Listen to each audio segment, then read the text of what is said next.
Selamat berjumpa kembali Bapak Ibu, saudara-saudariku yang terkasih. Ya, sudah beberapa minggu kita tidak berjumpa karena saya sakit, dan syukurlah sekarang saya bisa menjumpai Anda lagi. Dan tentu kegembiraan ini menjadi kegembiraan saya. Dan Bapak Ibu, kita memasuki minggu keempat masa Prapaskah. Minggu keempat masa Prapaskah ini adalah minggu gembira, karena kita sudah ada di pertengahan perjalanan kita menuju Paskah.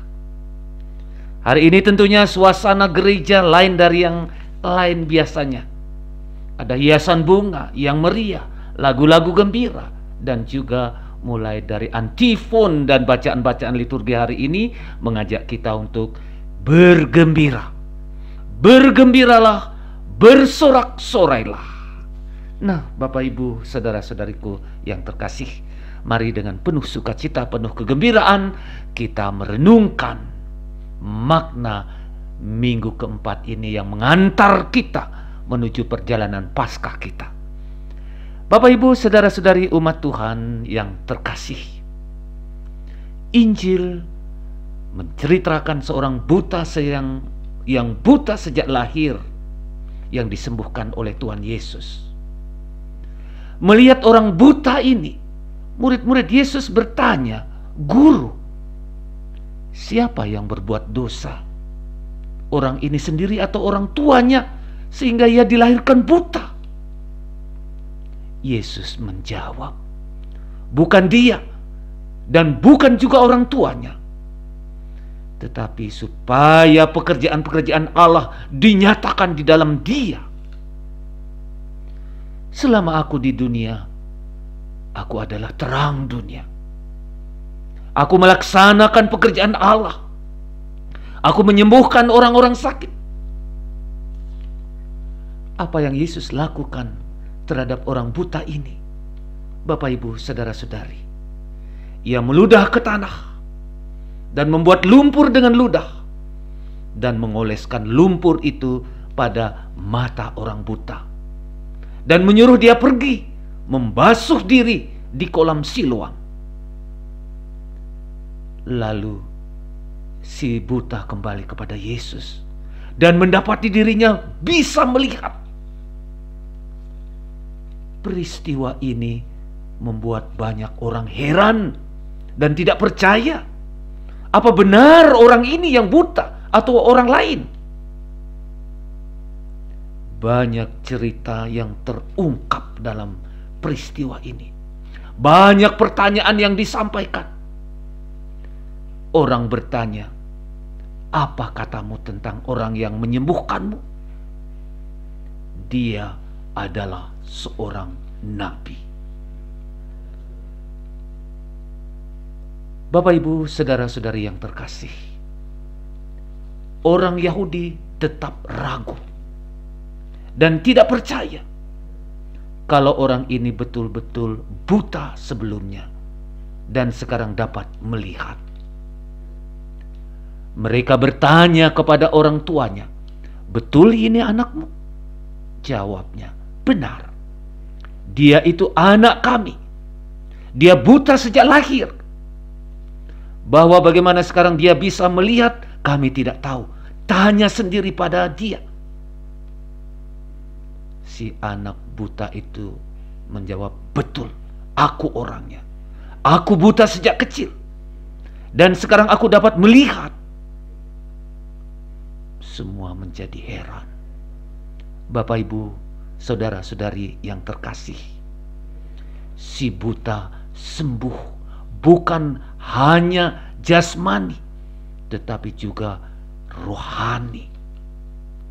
Peristiwa ini membawa terang iman bagi kita yang percaya. Ini yang meneguhkan iman kita.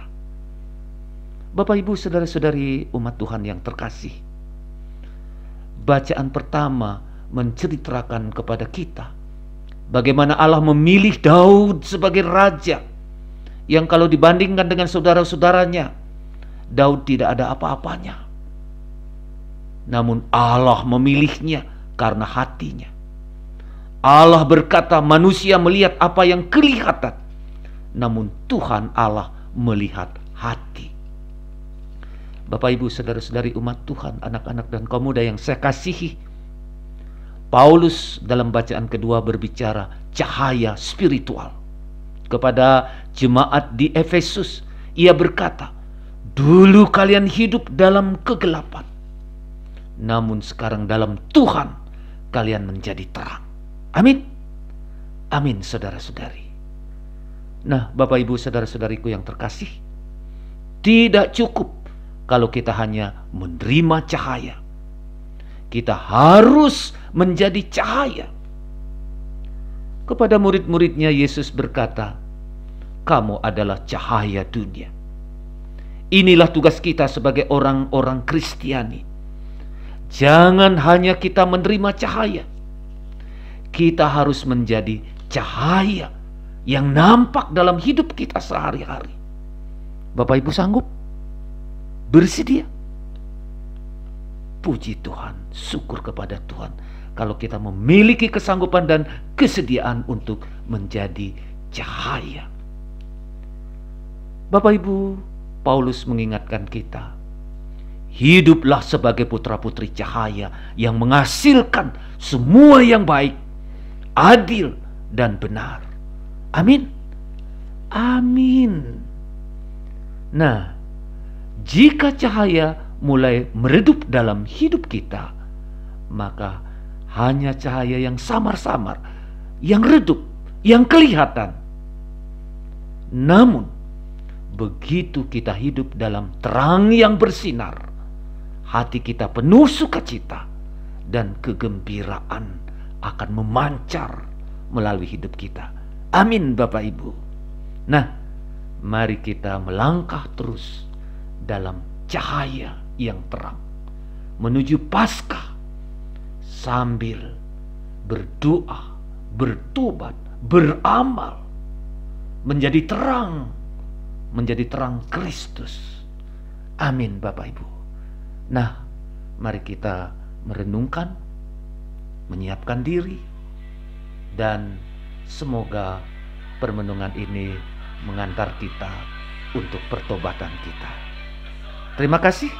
Saya Romo Agus Inyoman Murtiko SPD, Pastor Paroki Kesatrian Malang. Sampai jumpa minggu depan.